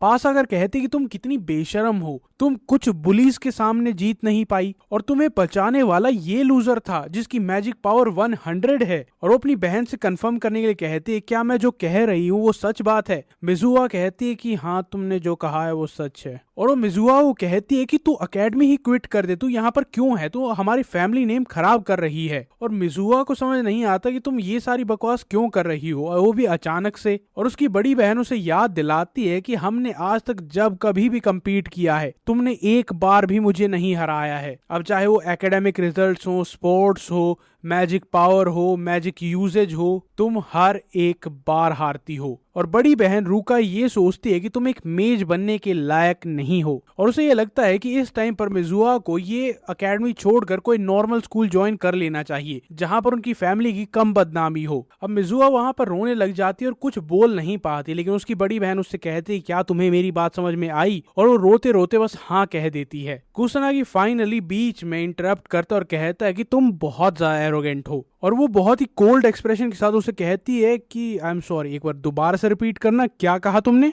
और कुसुनागी बहुत ही खुशी खुशी रिपीट कर देता है और कहता है कि तुम तब से बोले जा रही हो, तुमने एक बार भी ये नहीं सोचा कि अपनी बहन के बारे में सोच लूं, वो क्या कह रही है वो सुन लूं। और इससे मुझे क्लियरली ये पता चलता है कि तुम एरोगेंस से भरी हुई हो। और वो क्लियर कर देती है कि ये बात दो फैमिली मेंबर्स के बीच में, तो तुम्हें बीच में टांग अड़ाने की कोई जरूरत नहीं है। और कुसुनागी वहां पर हैरान होकर कहता है कि अरे वाह, तुम इसे कॉन्वर्सेशन कहते हो, जबकि तुम एक तरफ से बस बोले चली जा रही थी। कॉन्वर्सेशन में दो लोग बात करते हैं। और वो उसे कॉल आउट करता है और कहता है कि तुम एक बहुत ही बेकार इंसान हो कि तुम अपनी छोटी बहन को ये कह रही हो कि वो अपने सपनों को छोड़ दे। लेकिन रुका वहां पर बहुत ही कॉन्फिडेंटली कहती है कि ये इनकॉम्पिटेंट इंसान है, ये अगर मुझे नहीं हरा सकती तो इसके पास कोई हक नहीं होना चाहिए कि एक मेज बन सके। और मिजुहा भी उससे अग्री करने लग जाती है, क्योंकि वो सोचती है कि वो इतने टाइम से अपने आप से झूठ बोल रही थी। वो अपने आप को जीनियस समझ रही थी, बहुत टैलेंटेड समझ रही थी, जबकि वो बस और बस अपनी बड़ी बहन को भी नहीं हरा पा रही थी। और कुसुनागी बहुत ही कॉन्फिडेंटली कहता है कि मिजुहा तुम्हें हरा सकती है। और एक हल्की सी स्माइल के साथ वो मिजुहा को देखता है, और जिससे सब लोग कंफ्यूज हो जाते कि ये क्या कह रहा है। रुका बहुत ही सीरियसली उससे पूछती है, इसका मतलब क्या है, क्या तुम मुझे चैलेंज कर रहे हो? और वो कहता है कि हाँ, और उसके साथ साथ वो कुछ टाइम रिक्वेस्ट करता है, क्योंकि अभी के अभी मिजुहा उसे हरा दे ये तो इम्पॉसिबल है, लेकिन उसे कुछ टाइम की जरूरत है और उसके बाद वो उसे हरा देगी। रुका उसे 2 हफ्ते का टाइम देती और कहती है कि ये 2 on 2 मैच होगा, मिजुहा मेरे साथ लड़ेगी और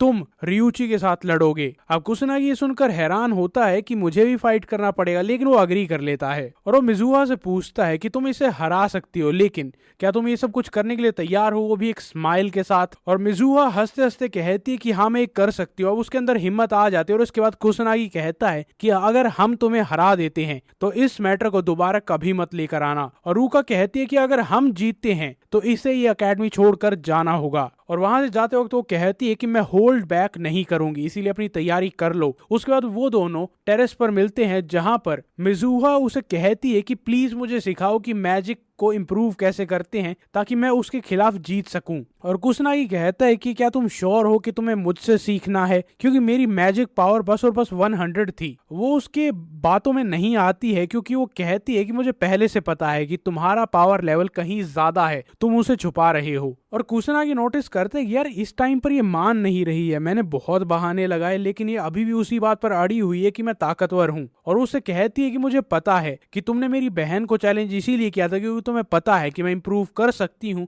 लेकिन कैसे कर सकती हूँ वो तुम्हें मुझे सिखाना होगा। अब कुसुनागी कुछ सोच रहा था कि मैंने इसकी बहन को चैलेंज इसलिए किया था क्योंकि वो बहुत ही ईगोटिस्टिक है, अगर मैं उसे चैलेंज करूंगा तो वो पक्का लड़ने के लिए आएगी, ये मुझे पता था। लेकिन अब मिजुहा उसके सामने झुककर उसे कहने लग जाती है प्लीज मुझे सिखाओ। और अब कुसुनागी गिव अप कर देता है कि ठीक है, इसे सिखाना ही पड़ेगा। लेकिन कुसुनागी उसे वार्न कर देता है कि तुम अपने वर्ड से पीछे नहीं जा सकती हो और तुम्हें मेरे हर एक वर्ड को फॉलो करना होगा। और हाँ, ये ट्रेनिंग बहुत मुश्किल होगी। और कुसुनागी को अब ये लगता है कि वैसे भी शिबुया में बहुत सारे मॉन्स्टर आ रहे हैं, तो एक और स्ट्रॉन्ग मेज अगर मेरे साथ होगा तो ये कोई बुरी बात तो नहीं होगी। वो कहता है कि हम प्रैक्टिस आज ही शुरू करेंगे, लेकिन वो प्रैक्टिस करने के लिए कोई जगह ढूंढने लग जाता है। अब मिजुआ वहां पर थोड़ी सी शाय हो जाती है, उसके चीक्स पिंक हो जाते हैं और वो कहती है क्यों ना तुम मेरे घर पर आकर मुझे सिखा दो। अब स्कूल के बाद उसके घर पहुंच जाते हैं और वो वहां पर हैरान हो जाता है क्योंकि उसका घर बहुत बड़ा होता है और वहां पर एक प्रॉपर ट्रेनिंग ग्राउंड है। लेकिन वो इस चीज से ज्यादा अमेज नहीं थी, क्योंकि वो कहती कि ये तो नॉर्मल बात होगी क्योंकि मेरे फादर एक नोबल फैमिली के हेड हैं। और मिजुआ को याद आता है कि ये पहली बार है कि जब कोई लड़का उसके घर पर आया है। और फिर वो थोड़ी शाय हो जाती क्योंकि उसे लगता है कि कहीं कुसुनागी कुछ और ना सोचे, और ये सिचुएशन थोड़ी सी ऑकवर्ड हो जाती है। कुसुनागी कहता है कि हमें शुरू करना चाहिए, लेकिन फिर वो नोटिस करता है कि मिजुहा अपने ही ख्यालों में खोई हुई है। अब उसके बाद वो उसके फर्स्ट नेम से उसे बुलाता है,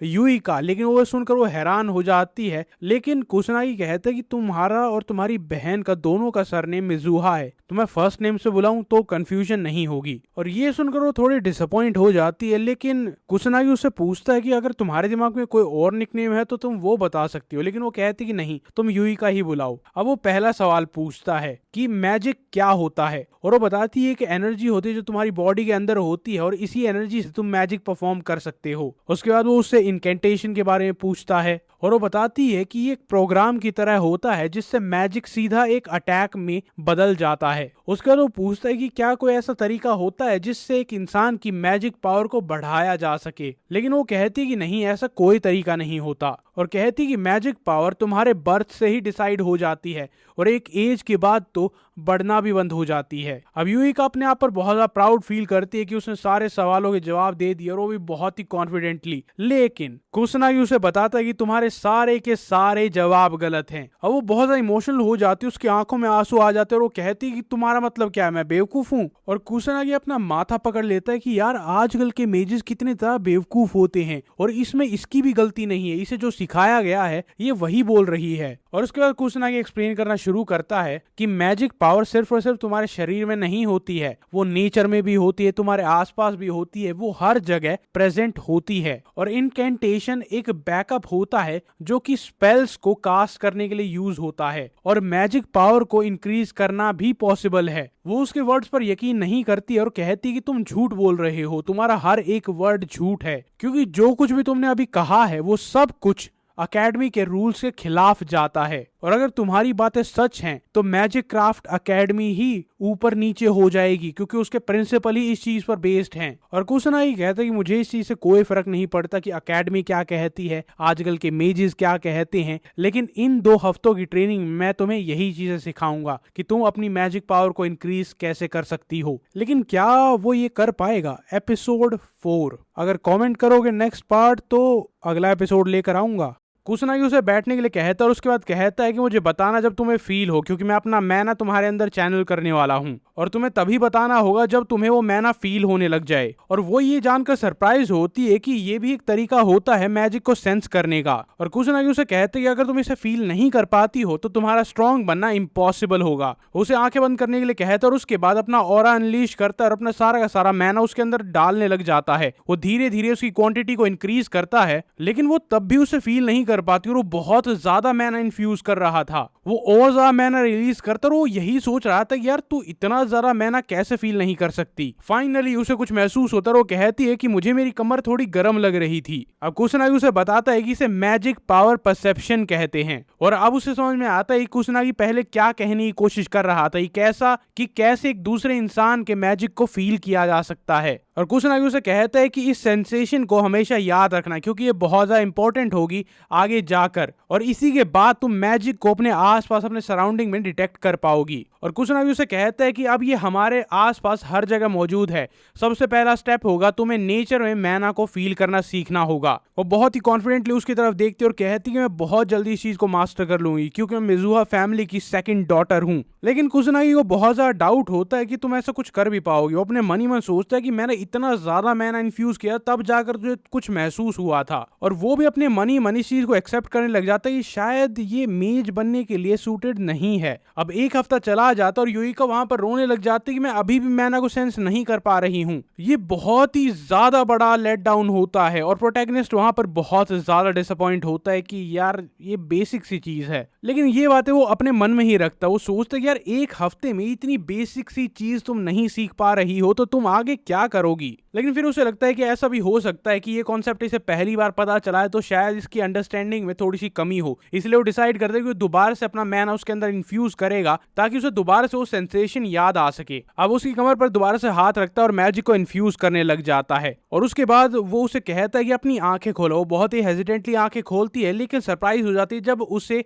वो ऑरा दिखाई देता है। वो बहुत ज्यादा खुश हो जाती है, स्माइल करने लगती है, क्योंकि फाइनली उसे समझ में आ गया था कि आखिरकार मैजिक परसेप्शन किसे कहते हैं। उसके बाद वो कुसनागी की तरफ देखती है और सोचती है कि तुम्हारे अंदर इतना कम मैजिक क्यों है, जिससे वो थोड़ी सी कंफ्यूज हो जाती है। उसके कुसनागी उसके एफर्ट्स के लिए उसे की तारीफ करता है, लेकिन वो उससे कहती है कि अरे मैं नेचुरल इंसान हूँ, मैं एक जीनियस हूँ। और कुसनागी उसके कमेंट को इग्नोर करता है और कहता है कि अब हम नेक्स्ट चीज जो करेंगे वो होता है अपने मैना को या अपने मैजिक को कंट्रोल करना। और उसे समझाता है कि किसी भी स्पेल को यूज करने के लिए कुछ पावर लगती है, वो तुम्हारी मैजिक पावर होती है। मान लो तुम्हारे पास मैजिक पावर के 100 पॉइंट हैं, अब तुम ये कर सकती हो कि उस 100 पॉइंट्स में से 50% 50% पावर एक अटैक में यूज कर लो और 50% पावर दूसरे अटैक में यूज कर लो। लेकिन तुम ये भी कर सकती हो कि तुम 20% पावर एक अटैक में यूज करो, उसके बाद तुम 5 अटैक कर सकती हो। और तुम्हें सिर्फ और सिर्फ एफिशिएंसी पर ध्यान देना है कि तुम अपनी लिमिटेड पावर से कितने ज्यादा और कितने केयरफुली क्राफ्टेड अटैक्स कर सकती हो।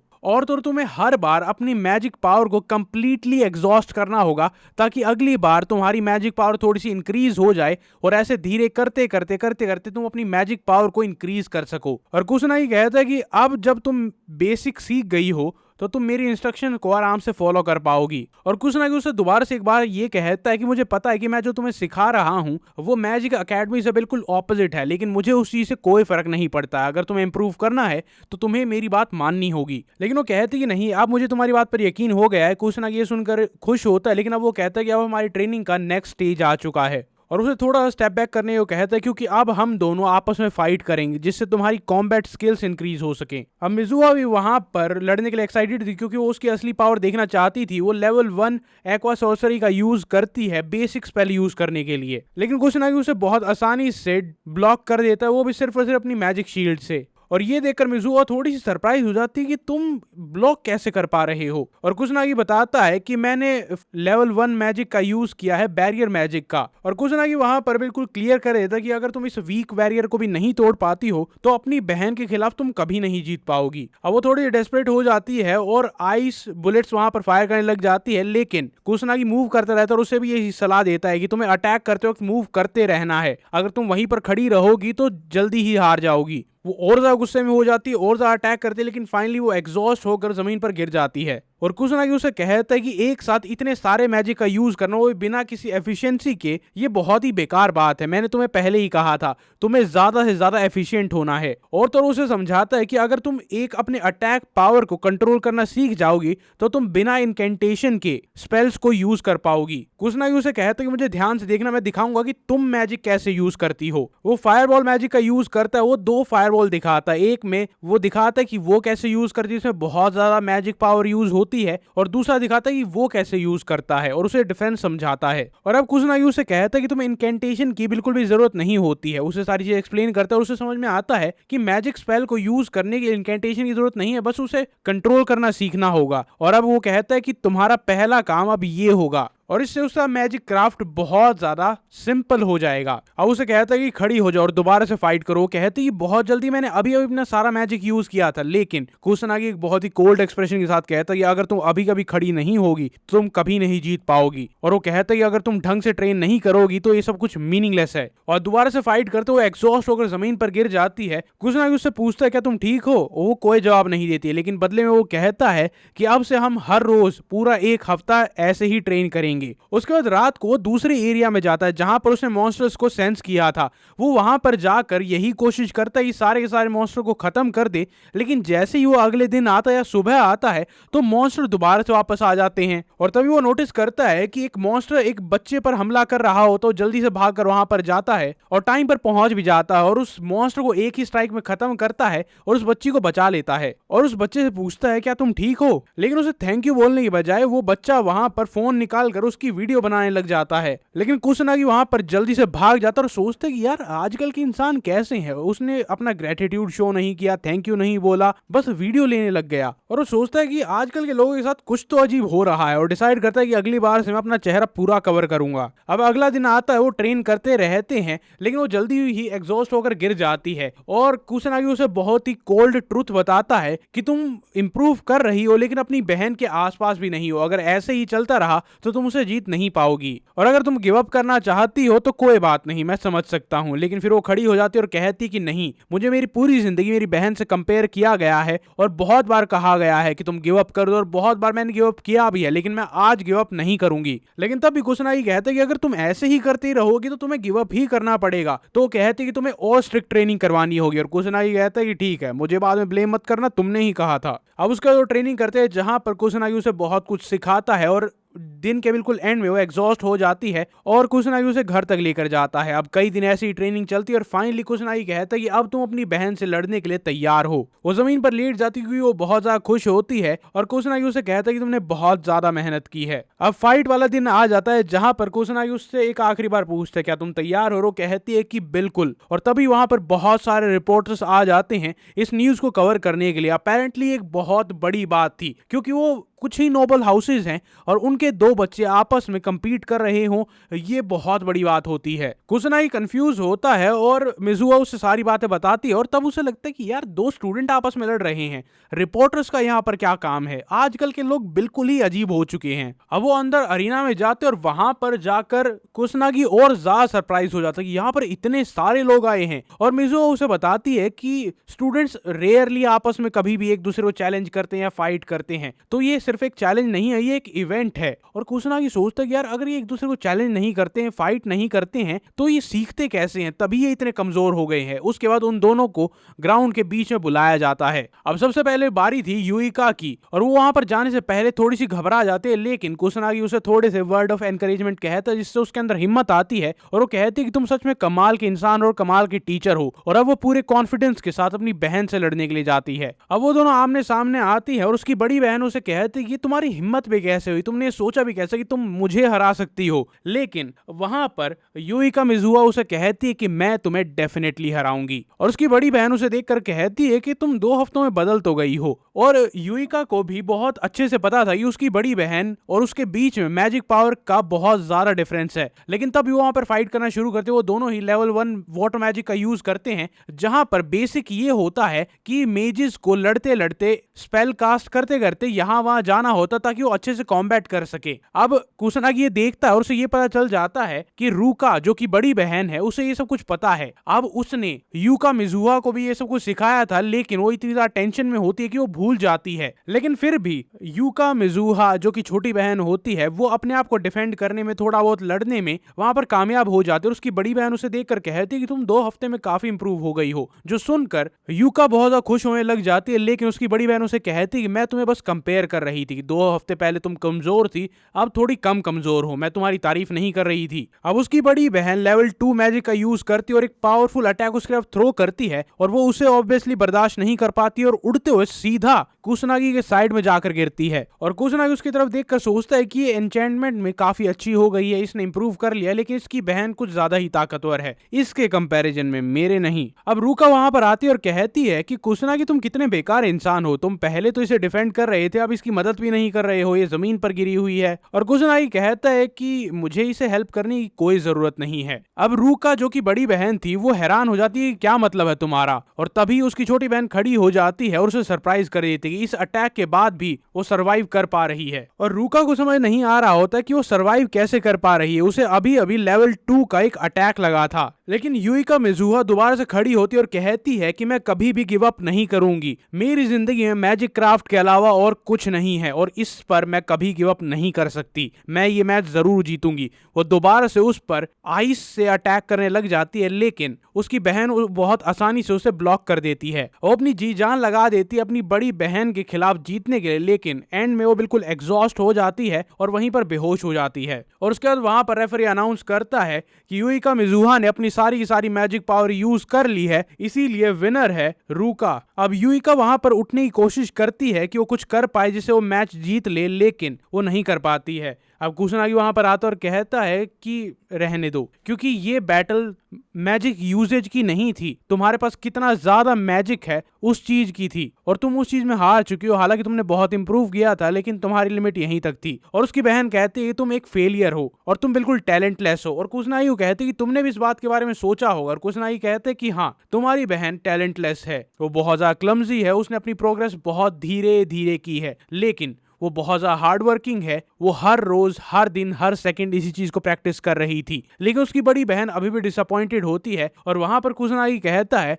कि मुझे हार्ड वर्किंग लोग बहुत ज्यादा पसंद है और जिंदगी में ऐसे ही लोग ज्यादा सक्सेसफुल होते हैं। और वैसे भी युइका मेरी सबॉर्डिनेट है, मेरी स्टूडेंट है और मुझे अच्छा नहीं लगता जब कोई ऐसे ही बकवास करता रहे। और ये सुनकर युइका बहुत ज्यादा इमोशनल हो जाती है। लेकिन रूका को समझ नहीं आता है कि तुम इतने एरोगेंटली बात कैसे कर रहे हो, तुम्हारी हिम्मत भी कैसे हुई, तुम्हारा मैजिक लेवल 100 है। और कुसुनागी उसे कहता है कि मैं अपने 100 मैजिक के साथ तुम्हें हराऊंगा। अब रुका को लगता है कि ये बस बोलने वाला शेर है और कहती है कि तुम्हारा ओपोनेंट कोई और है, पहले उसे हराओ। बैटल ग्राउंड में रियूची आता, लेकिन उससे पहले कुसुनागी युइका को उठाता है और उससे स्टैंड तक छोड़कर आता है। उसे कहता है कि आप देखना कि असली लड़ाई होती कैसी है। और वहां पर आने के बाद युइका नोटिस करती है कि उसकी सारी की सारी इंजरीज हील हो चुकी हैं। क्या अभी अभी इसने हीलिंग मैजिक यूज किया है? और अंदर जाते वक्त कुसुनागी यही सोच रहा था कि मैंने कह तो दिया कि मैं 100 मैजिक पावर से तुम्हें हरा दूंगा, लेकिन वो पॉसिबल नहीं होगा। उसे अपनी थोड़ी बहुत ताकत तो यूज करनी ही पड़ेगी। और वो डिसाइड करता है कि वो नॉन एट्रीब्यूट मैजिक का यूज करेगा, वो भी लेवल 1 पर, जो कि कम से कम मैजिक यूज करता है।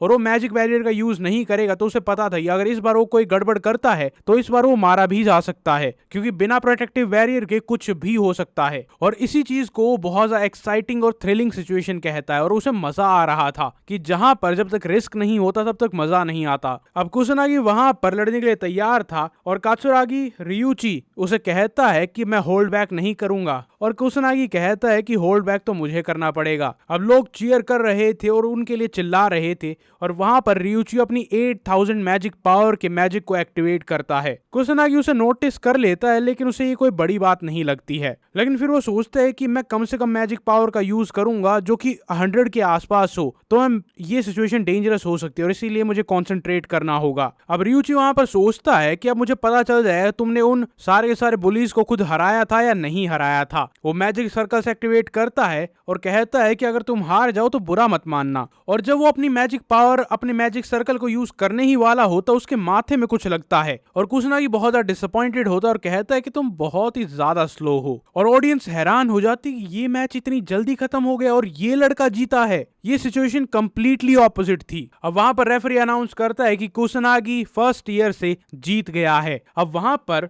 रुइका आती है और वो सोचती है कि यार इसने कोई भी इनकेंटेशन का यूज नहीं किया है, इसने किस तरह की ट्रिक यूज की है। और कुसुनागी वहां पर खड़ा होकर कहता है कि अब तो तुम बहुत खुश होगी क्योंकि मैच बहुत जल्दी खत्म हो गया है, अब तुम्हें और मुझे फाइट करने का मौका मिलेगा। अब रुइका एडमिट करती है कि हाँ तुम स्ट्रांग हो, लेकिन उसके बाद कुसुनागी कहता है कि मैं तुमसे भी ज्यादा स्ट्रांग हूँ। और कहती है कि बकवास करना बंद करो, तुम सिर्फ बातें अच्छी करते हो। अब वहां पर जो रेफरी होता है वो अनाउंस करता है कि कुसुनागी ने एक बहुत ही अनयूजुअल वे निकाल लिया है मैजिक यूज करने का और इसकी वजह से एक इंटरेस्टिंग टर्न आया है। अब जब 2 मैच अलग अलग टीम जीत चुकी है तो तीसरा मैच डिसाइड करेगा कि इस मैच का अल्टीमेट विनर कौन होगा। अब कुसुनागी दोबारा से सेम ट्रिक यूज करता है, वो मैजिक बुलेट्स उस पर फायर करने लग जाता है और इसी के साथ रुइका को पहले से पता चल जाता है कि वो क्या कर रहा है, वो अडेप्ट कर लेती है और वो पहले से अपने आप को डिफेंड कर रही थी। अब कुसुनागी को ये पता था कि अगर वो लेवल 100 का मैजिक यूज करेगा तो उसके पास इनफ पावर नहीं है कि उसे हरा सके अनटिल और अनलेस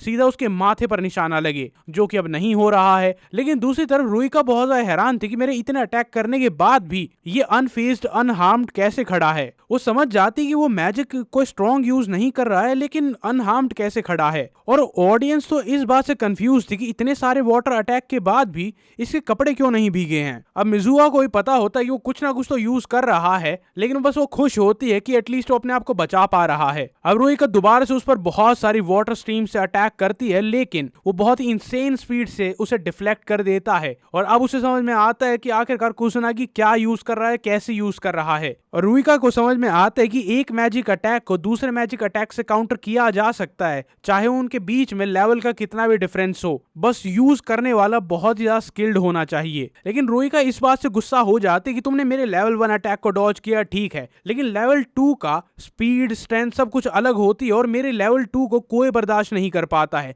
तो तुम वहां पर ऐसे कैसे खड़े हो। अब वो फ्रस्ट्रेशन में लेवल 3 मैजिक का यूज करती है और ऑडियंस बहुत ज्यादा शॉक हो जाती है और डर जाती, क्योंकि उन्हें पता होता है कि लेवल 3 मैजिक बहुत ज्यादा खतरनाक होता है और अगर ये अटैक कुसुनागी को लगता है तो वो मर सकता है। अब रुइका बहुत ज्यादा थक जाती है उस अटैक के बाद, वो जमीन पर बैठ जाती है, लेकिन उसे पता होता है कि कुसुनागी इसे तो डॉज नहीं कर पाएगा। लेकिन अचानक से एक मैजिक बुलेट सीधा उसके माथे में लगती है और उसे ये समझ ही नहीं आ रहा होता है कि कुसुनागी ने आखिरकार उसके अटैक को डिफ्लेक्ट किया कैसे। और उससे पूछने लग जाती है कि आखिरकार तुमने ये सब कुछ कैसे किया। और कुसुनागी बताता है कि मैंने एक मैजिक ड्रेनिंग टेक्निक का यूज किया था। मैं सिंपली जो ये बैटल ग्राउंड था उसके सेंटर में आया था और मैजिक ड्रेन का यूज किया, जिससे तुम्हारा मैजिक बहुत जल्दी ड्रेन हो रहा था। रुइका पहले तो हैरान होते, लेकिन उसके बाद जोर जोर से हंसने लग जाती है और वो अपनी डिफीट को एक्सेप्ट करती है और कहती है कि तुम सच में मुझसे ताकतवर हो। उसके बाद वहां पर रेफरी अनाउंस करता है कि ये मैच जीतते हैं कुसुनागी और युइका। अब मिजुआ वहां पर भागते हुए जाती है और कहती है कि तुम जीत गए। अब वो बहुत ज्यादा खुश थी। उसकी बहन उसकी तरफ देखती है और कहती है कि मैं अपने वर्ड की बिल्कुल पक्की हूं, मैंने तुम्हें कहा था कि तुम मैजिक परस्यू कर सकती हो और जो चाहे वो करना। लेकिन उसके बाद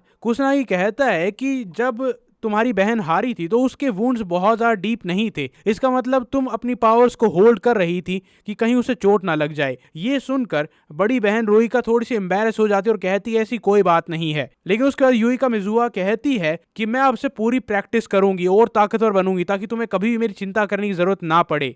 और कुसुनागी उसे कहता है कि तुमने भी ये नोटिस किया होगा कि युइका मिजुहा कुछ ही दिनों में, कुछ 2 हफ्तों में इतनी स्ट्रांग हो गई है, तो तुम्हें इतना ओवर प्रोटेक्टिव रहने की कोई जरूरत नहीं है। वहां पर अब वो दोनों एक दूसरे की रिस्पेक्ट करने लग जाती है और फाइनली थोड़ी सी हैप्पी एंडिंग दिखाई देती है। लेकिन तभी वहां पर कुसुनागी को एक बहुत ही बुरी फीलिंग आती है, जैसे कोई डिजास्टर होने वाला हो। आसमान बिल्कुल लाल हो जाता है और कुसुनागी सोचते हैं कहीं दोबारा से कैलेमिटी तो नहीं आ रही है। और टेडानो और उसका ग्रुप अभी भी प्रोटैगनिस्ट के बैग को छान रहे थे। वो सोच रहे थे कि यहाँ पर कुछ ना कुछ तो होगा, उसने किसी ट्रिक का यूज किया है, हमें बस उसे प्रूफ करना है। टेडानो के दोस्त कहते हैं कि भाई उसने बैटल ग्राउंड में अपने आप को प्रूफ कर दिया है।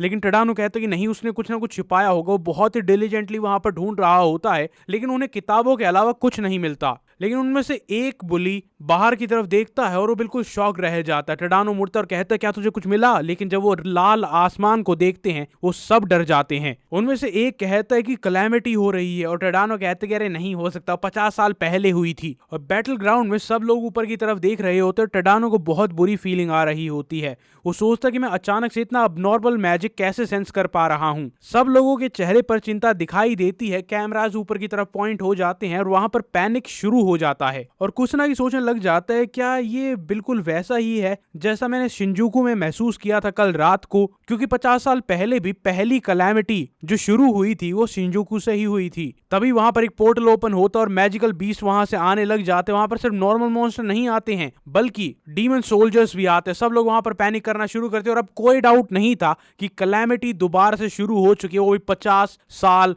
बाद।